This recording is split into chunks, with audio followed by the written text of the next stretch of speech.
The Ark of the Covenant is one of the most fascinating and mysterious objects in the history of Judaism and Christianity.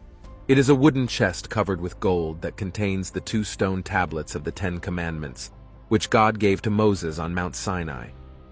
According to the Bible, the Ark also contained a pot of manna, the miraculous food that sustained the Israelites in the wilderness, and Aaron's rod, the staff that blossomed to show God's choice of Aaron as the high priest.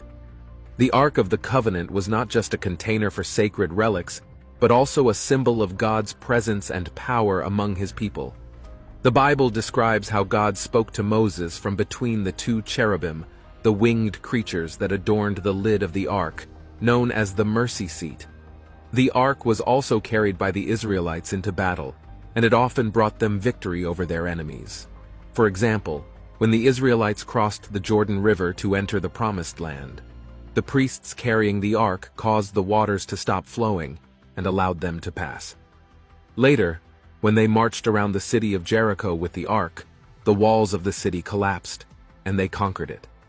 The Ark of the Covenant was also a sign of God's covenant with his people and his expectations for them to obey his laws. The 10 Commandments were not only a set of rules, but also a summary of God's character and will for his people.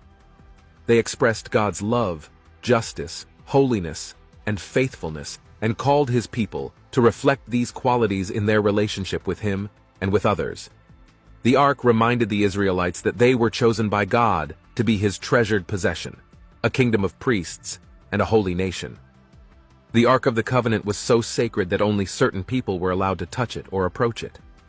The Ark was kept in a special tent called the Tabernacle, which was designed by God and built by skilled craftsmen according to his instructions.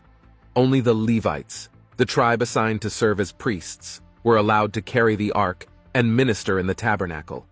Even among them, only one person, the high priest, was allowed to enter the innermost chamber of the tabernacle, called the Holy of Holies, where the Ark was placed. And he could only do so once a year, on the Day of Atonement, when he would sprinkle blood on the mercy seat to make atonement for himself and for the people. Anyone who violated these rules would face severe consequences, such as death or disease. For example, when Uzzah touched the Ark to steady it when it was being transported on a cart, he was struck dead by God. And when some Philistines captured the Ark and placed it in their temple, they suffered plagues of tumors and rats until they returned it. The Ark of the Covenant was not only important for ancient Israelites but also for Christians today. Christians believe that Jesus Christ is the fulfillment of God's covenant with his people, and that he is greater than Moses, Aaron, and the Ark.